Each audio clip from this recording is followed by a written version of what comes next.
नमस्कार, आपका स्वागत है द प्रिंट में। मैं हूँ सागरिका किस्सू और आज मेरे साथ है दीपांकर कुमार। दीपांकर कुमार जो कि New Era Flat Owners Association Greater Noida West के वाइस प्रेसिडेंट हैं। उनसे हम बात करेंगे अनरजिस्टर्ड फ्लैट्स के बारे में। आपको बता दें, कई सालों से नोएडा और ग्रेटर नोएडा के फ्लैट्स की ओनरशिप को लेके, रजिस्ट्रेशन को लेके बहुत सारे जो फ्लैट ओनर्स हैं, जो फ्लैट बायर्स हैं, प्रोटेस्ट करते जा रहे हैं। बाइक रैली से लेकर कार रैली से लेकर नो फ्लैट नो वोट जैसे कैंपेन चलाए जा रहे हैं, मगर उनका ये मानना है कि अभी तक उनके इश्यूज जो है वो रिजॉल्व नहीं हुए हैं। एक साल पहले अमिताभ कांत रिपोर्ट, जिसको एक ब्रेक थ्रू रिपोर्ट माना गया था for the real estate industry in Noida and greater Noida, जिसको एक ऐसी रिपोर्ट माना गया था जो कि नोएडा और ग्रेटर नोएडा के जो लॉन्ग स्टैंडिंग इश्यूज़ है उसको रिजॉल्व करने के लिए एक ब्रेक थ्रू सोल्यूशन माना गया था। इन फ्लैट बायर्स और ओनर्स का कहना है और एसोसिएशन का कहना है कि वो रिपोर्ट आज तक इम्प्लीमेंट नहीं हुई है। तो अभी हम दीपांकर जी से बात करेंगे जो कि इस एसोसिएशन के वाइस प्रेसिडेंट हैं, regarding the issue of unregistered flats और कब से ये इशू पेंडिंग है और किस तरीके से वो एडमिनिस्ट्रेशन के पास जाकर अपनी बात रख रहे हैं, किस तरीके से प्रोटेस्ट कर रहे हैं। सर, मेरा पहला सवाल आपसे यही है कि अनरजिस्टर्ड फ्लैट हम कई सालों से सुन रहे हैं। नोएडा ग्रेटर नोएडा जो है वो एक जब भी बात करें तो पहला दिमाग में यही सवाल आता है कि यहाँ के फ्लैट्स और वहाँ के फ्लैट्स के मुद्दे। तो ये अनरजिस्टर्ड फ्लैट का जो मसला है ये कितने सालों से पेंडिंग है और इसमें क्या क्या आज तक कितना प्रोसेस आगे बढ़ा है, कितने सालों से चल रहा है, कब से आप प्रोटेस्ट कर रहे हैं, थोड़ा डिटेल में हमारे व्यूवर्स को बताइए। नोएडा एक्सटेंशन, इसको हम लोग नोएडा एक टेंशन नाम भी दिए हुए हैं, क्योंकि ये जो है सो जो घर खरीदार हैं उनके लिए कहीं ना कहीं रोज़ कुछ ना कुछ टेंशन। पहले घर बुक करवाने के बाद से कभी बिल्डर से लड़ाई, बिल्डर से घर लेने की जद्दोजहद, फिर जब घर मिल गया तो उसके लिए बेसिक एमिनिटीज़ के लिए, रजिस्ट्री के लिए, हर चीज़ के लिए मतलब हमें लड़ाई ही लड़नी पड़ रही है। तो एक तो ये हो गया। सबसे बड़ी चीज़, हम लोग जो लड़ाई लड़ रहे हैं मैम, कम से कम भी 10 साल हो गए। 10 साल से ये समस्या जो है 10 साल से है और इसके लिए हमने एक साल पहले लगातार एक साल हमारा हर रविवार को प्रोटेस्ट भी चला था।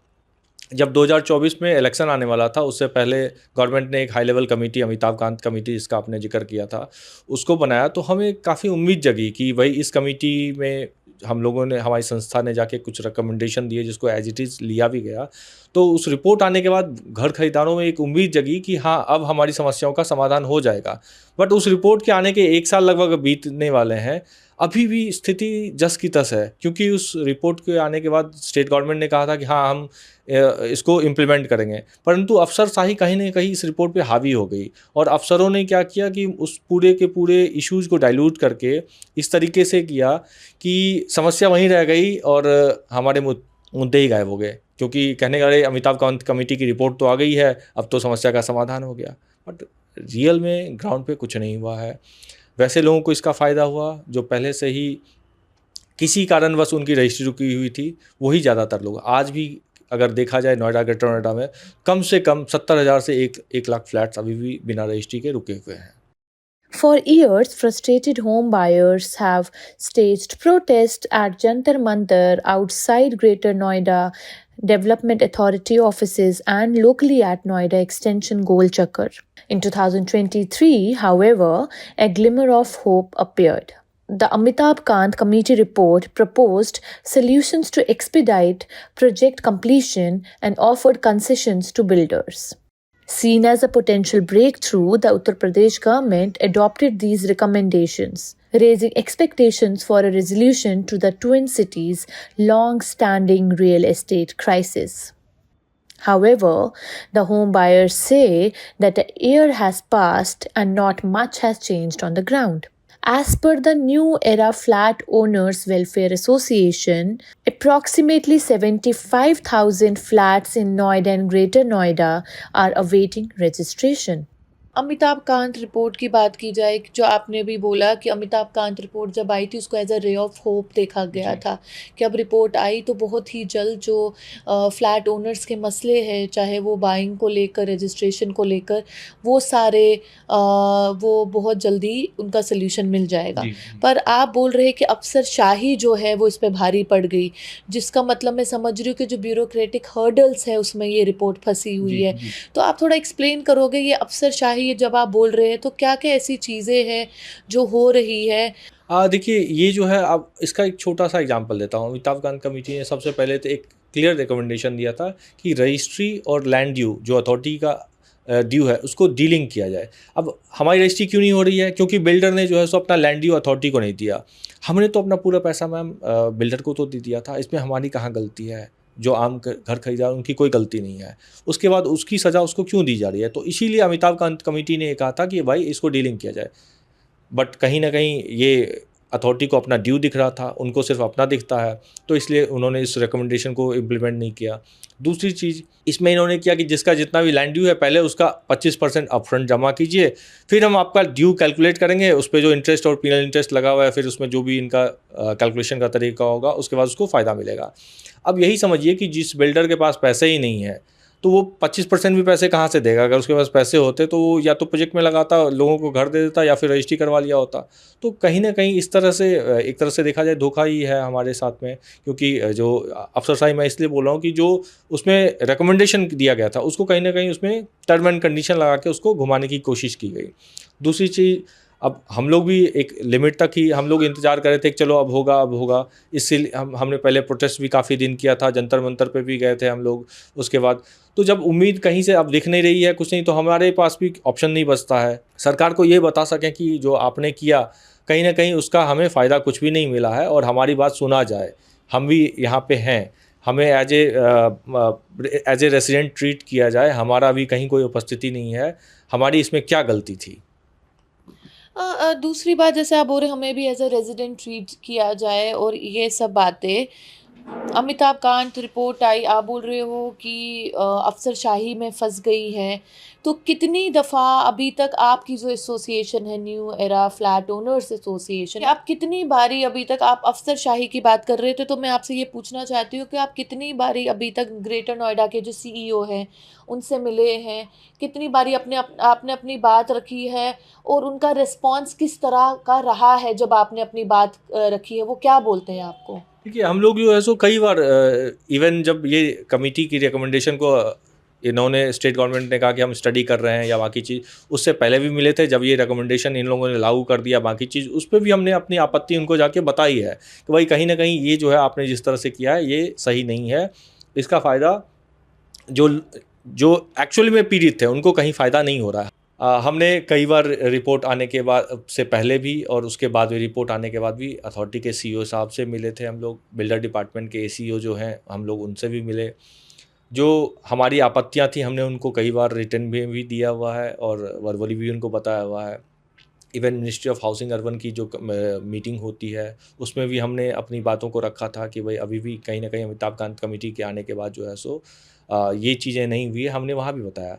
सब कुछ हमने हर जगह सब कुछ कर लिया, अब फिर भी जब हमारी बात नहीं सुन रही है तो हमारे पास। तो किस तरीके के, जब आप बोल रहे सीईओ के पास गए, मिनिस्ट्री ऑफ हाउसिंग के पास गए, किस तरीके के जवाब आपको मिल रहे थे? क्या बोला जा रहा था? कुछ एश्योरेंसेस नहीं दी जा रही थी? नहीं, एश्योरेंस नहीं, बस बातों को घुमाया जाता है। होता क्या है कि ठीक है, देखिए जब भी तभी कुछ इस देश में तभी होता है जब चुनाव आते हैं। अभी चुनाव नहीं है तो उनको भी पता है कि भाई कितना भी हो हल्ला कर लें कोई फ़र्क नहीं पड़ने वाला है, तो घुमाया जाता है। तो चीज़ों को, हाँ ठीक है हम लोग इसको देखेंगे, हम लोग इसको देख रहे हैं, कर रहे हैं। तो भाई हमारे भी सब्र का एक सीमा है, इसीलिए हम लोग भी अपना, भाई इलेक्शन अभी बहुत दूर है, यूपी इलेक्शन भी देखा जाए तो अभी टाइम है। तो हम लोग चुप नहीं बैठ सकते ना, जो पीड़ित हैं उनके लिए क्या कर सकते हैं? तो हमारा एक संवैधानिक अधिकार है, हम प्रोटेस्ट करते हैं तो हम प्रोटेस्ट करेंगे। तो प्रोटेस्ट, इतने सालों से आप प्रोटेस्ट कर रहे हैं, पहले भी आपने एक बाइक रैली निकाली थी, तो आपको लग रहा है कि इस प्रोटेस्ट से कुछ हल निकल आया? कुछ हुआ आज तक प्रोटेस्ट से? देखिए प्रोटेस्ट से ये तो नहीं मतलब है कि भाई हल समाधान नहीं निकलता। बिल्कुल प्रोटेस्ट होता है, सरकार पे दबाव बनती है, तभी तो कुछ ना कुछ ये कमेटी भी बनी थी इसी प्रोटेस्ट के, क्योंकि लगातार हम लोग 1 साल तक प्रोटेस्ट कर रहे थे हर रविवार एक मूर्ति चौक पे। उससे पहले भी हमारे पास हमने धरना प्रदर्शन देके रेरा को लागू करवाया या जो भी है, हर चीज़ हमने प्रोटेस्ट से ही करवाया। इस शहर को बसाने में प्रोटेस्ट का बहुत बड़ा योगदान रहा है। तो हमें बिल्कुल उम्मीद है कि प्रोटेस्ट से दबाव बनेगा और जो कुछ कमियां रह गई है उसको राज्य सरकार या केंद्र सरकार अपने उनके पाले में है तो इसको जरूर से दूर करेंगे। Meanwhile, Greater Noida Industrial Development Authority says that they have implemented the UP government's rehabilitation package based on the Amitabh Kant report and have registered 10,000 flats in last 6 months. The Amitabh Kant report had proposed that the registration of apartments should not be dependent on the recovery of dues from the builders. But the UP government introduced a 25% payment clause, saying that the registration of flats will be contingent on the payment of 25% of the outstanding dues of developers. Flat owners की ये लड़ाई अगर उनसे पूछा जाए तो वो बोलते हैं कि 2009-2010 से चलते आ रही है और उसके बाद एक अमिताभ कांत रिपोर्ट जिसको वो एक ray of light, ray of hope बोलते हैं, जिसके चलते हुए उनको लगा कि उनके इश्यूज सॉल्व होंगे, वो सॉल्व नहीं हो पाए। अभी मेरे साथ है दिनकर पांडे जी जो कि न्यू फ्लैट ओनर्स एसोसिएशन के मेंबर भी हैं और अमिताभ कांत रिपोर्ट जब फॉर्मुलेट हो रही थी उसमें भी इन्होंने पार्टिसिपेट किया था, उस रिपोर्ट में भी एक मेंबर थे। तो हम उनसे अमिताभ कांत रिपोर्ट की बात करेंगे, उनसे समझेंगे कि इस रिपोर्ट में जो होम बायर्स हैं उनके लिए क्या था और रजिस्ट्रेशन को लेके क्या क्या क्लॉजेस थे जो अभी तक एडमिनिस्ट्रेशन ने फुलफ़िल नहीं किए हैं, इम्प्लीमेंट नहीं किए हैं। सर, आप अमिताभ कांत रिपोर्ट में एक मेंबर थे, आप उधर जब रिपोर्ट फॉर्मुलेट हो रही थी आप उसका एक हिस्सा रह चुके हैं, तो क्या रिपोर्ट में ऐसी चीज़ें थी जो कि होम बायर्स के बेनिफिट में थी मगर अभी तक जो यहाँ की एडमिनिस्ट्रेशन है उन्होंने उनको इम्प्लीमेंट नहीं किया? जी, उसका मोटो ये था कि जितने लेगेसी प्रोजेक्ट हैं जो पुराने चले आ रहे हैं, कंप्लीट नहीं हुए या रजिस्ट्री नहीं हुई है, उनको रिज़ॉल्व करना है। और रिज़ॉल्व करने के लिए कुछ स्पेसिफिक पॉइंट्स थे विथ एक्शन ओनर। जैसे पहला पॉइंट ये था कि रेरा में अलग अलग प्रोजेक्ट रजिस्टर्ड होते हैं, प्री रजिस्टर्ड होते हैं, वो मैंडेटरी होगा। और जब आईबीसी में जाएगा तो आईबीसी जो आईआरपी रिक्रूट करता है वो प्रोजेक्ट स्पेसिफिक ही करेगा, वो पहला था। दूसरा ये था कि रेरा हो या आईआरपी, जहाँ पे सिर्फ एडमिनिस्ट्रेटिव वजह से रजिस्ट्रियाँ रुकी हैं या हैंडओवर रुका है, जैसे ऑक्यूपेंसी सर्टिफिकेट या ड्यू, उसको क्रैश बेसिस पे उनको हैंडओवर करना है और ओनरशिप ट्रांसफ़र करनी है बायर को। ये एनसीएलटी में जब प्रोजेक्ट जाता है तब भी, और रेरा को 30 दिन का टाइम दिया गया था ये करने का। मुझे नहीं लगता रेरा ने कोई एक्शन लिया। प्लस 2018 से पहले जो भी प्रोजेक्ट लॉन्च हुए थे और 2 साल की देरी से चल रहे थे, उन प्रोजेक्ट के लिए एक एडमिनिस्ट्रेटर बनाना था जो एस्टिमेट करता कि कितना काम हुआ है, कितना बाकी है प्लान के हिसाब से, कितना फ़ंड चाहिए, कहाँ से आएगा, और 6 महीने के अंदर वर्क अवार्ड करना था। कुछ भी नहीं हुआ ये सारा चीज़। उसके अलावा बहुत सारे प्रोजेक्ट अब एनसीएलटी में जा रहे हैं, जानबूझ के बिल्डर भेज रहा है। उसमें यह था कि 5 न्यू एनसीएलटी बेंचेस बनेंगे, वो भी नहीं बने। कुल मिला जुला के बड़ी लंबी रिपोर्ट है और उसमें बिल्डर्स के लिए 1-2 पॉइंट है, 0 पीरियड का फ़ायदा, और बायर्स के लिए बहुत कुछ है। बायर्स के लिए कुछ भी इम्प्लीमेंट नहीं किया गया, बिल्डर्स का 0 पीरियड का फ़ायदा दे दिया गया। अब जिनको ओसी नहीं मिली है, जहाँ पे लोग रहते हैं, या जो प्रोजेक्ट बने ही नहीं है, खंडहर पड़े हैं, उनके लिए या तो अमिताभ कांत कमेटी की रिपोर्ट मानी जाती और उसके हिसाब से एक्शन लिया जाता, या स्टेट गवर्नमेंट के पास कोई बेटर प्लान था तो उसको इम्प्लीमेंट किया जाता। दोनों में से कुछ नहीं किया गया। इसमें एक बड़ा मज़ेदार पॉइंट था कि कोई भी कैश फ्लो प्रोमोटर को तब तक नहीं जाएगा जब तक कि कंप्लीट नहीं होता प्रोजेक्ट। अभी आप यहाँ पे देखेंगे जितने भी आधे बने हुए प्रोजेक्ट हैं उसमें सारा मेंटेनेंस प्रोमोटर ले रहा है। पानी का बिल हो, बिजली का बिल हो, हमसे लेता है, और उसमें बहुत बड़ा स्कैम है। पानी का बिल अगर मैं सिर्फ एक सोसाइटी की बात करूँ, हमारा 2.25 करोड़ बाकी है। अथॉरिटी ने रिप्लाई दिया वो कोई एक्शन नहीं ले सकते। नीचे बेसमेंट खंडहर हो रहा है, कब गिर जाए पता नहीं, पिलर से वो रॉड दिखने लगे इन्फोर्समेंट। जब हमने स्ट्रक्चरल ऑडिट की बात की और एक्शन लेने की बात की तो वो ये दिखाते हैं कि बिल्डर के खिलाफ एक्शन नहीं लिया जा सकता। एक कोर्ट का रेफरेंस देते हैं जजमेंट का, जिसमें कोर्ट ने ये बोला है कि जो स्पेसिफिक बिल्डर की मैं बात करूं, अजनारा होम्स की, कि 24 मई को एक एप्लीकेशन दिया गया था कि हमें 10 करोड़ नहीं देना, कम देना है, इसको रिज़ॉल्व करिए।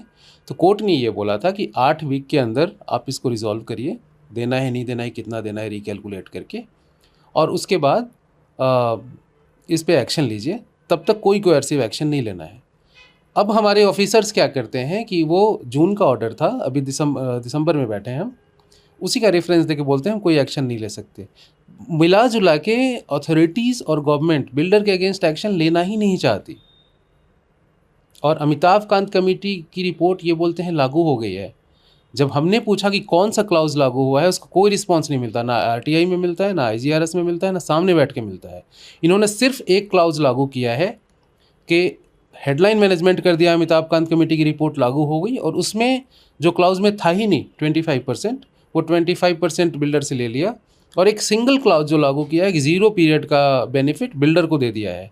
बायर्स के लिए दुनिया भर के क्लाउज थे, उसमें से ना तो सेंट्रल गवर्नमेंट ने, ना रेरा ने, ना अथॉरिटी ने, ना ओवरऑल स्टेट गवर्नमेंट ने, किसी ने कोई भी एक सिंगल पॉइंट लागू नहीं किया। A senior official from Greater Noida Authority told the print that they are registering flats based on the 25% payment of dues. The flats proportionate to the payment of dues are being registered, and that the authority is under huge debt of 4,000 crores due to the non-realization of dues, and they cannot afford to register flats without timely payment. आपने कभी यहाँ के official से मिलकर बात की है, उनसे रीज़न मांगने की कोशिश की है कि क्यों इम्प्लीमेंट नहीं किया जा रहा, और किस तरीके के जवाब मिले हैं आपको? बहुत बार किया है और हर बार हमें घुमाया जाता है। मैं अपने प्रोजेक्ट की बात करूं, इसके अगेन एक एग्जांपल के साथ बात करना बेटर होगा। तो पहले ये बोल रहे थे कि NCLT में है, हमें पता है NCLT में नहीं है, लेकिन आप रिटर्न में जवाब मांगिए वो देख दें NCLT में है। तो कोई अकाउंटेबिलिटी ही नहीं है, क्या लिख के दे रहे हैं। जब हमने क्लेरिफाई किया NCLT में नहीं है, तो अब लिख के दे रहे हैं कोर्ट में केस है। पता नहीं क्या रिश्ता है बिल्डर के साथ कि अथॉरिटी ऑफिशियल्स ना तो सच बोलते हैं, ना कुछ एक्शन लेने के लिए तैयार दिखते हैं। CEO साहब ने तो यहाँ तक बोला कि हमसे पूछ के फ्लैट लिया, क्या था, डांट दिया उन्होंने आपको? बिल्कुल, हमसे पूछ के फ्लैट लिया था। अब हमें कुछ ख़रीदना होगा, हम बनाना रिपब्लिक में तो रह नहीं रहे। अगर मुझे एक मोबाइल ख़रीदना है, मैं शॉप पे गया, तो क्या मैं प्राइम मिनिस्टर या अथॉरिटी CEO से पूछ के ख़रीदूँगा? क्या मैंने पैसे दे दिए और दुकानदार ने मना कर दिया, नहीं जी अब मैं आपको मोबाइल नहीं देता, ठीक है आपने पैसे दिए हैं, तो कानून है, काम करेगा ना अपना। जो रिस्पॉन्सिबल ऑफिसर्स बैठे हैं वो तो काम करेंगे। यहाँ पे बोलते हैं हमसे पूछ के ख़रीदा था, क्या आप यहाँ पे थे नहीं? पहली बात तो पूछ के ख़रीदा नहीं आपसे, और पूछना इस वजह से नहीं उचित है कि ये लैंड है, उसका ओनर अथॉरिटी है, अथॉरिटी ने रजिस्ट्री किया है बिल्डर के अगेंस्ट। हम क्या देखें? अथॉरिटी का पेपर देखें, अप्रूवल्स देखें, और उसके बाद ही खरीदें ना। या हर रेसिडेंट को जो फ्लैट बायर है उसके लिए एक्सेसिबल है CEO साहब, और वहाँ जाके पहले उनसे पूछे फिर खरीदें। बहुत ही वियर्ड जवाब आता है, और इतने नाकारी ऑफिसर्स कहीं नहीं आए हैं। On the other hand, the developers say that a clause that penalizes them for late delivery is making things difficult for them and not helping the buyers either. They said it's making projects financially unviable. The managing director of a reputed firm overseeing a dozen projects in both Greater Noida and Noida highlighted time extension as the main point of contention between builders and the authorities.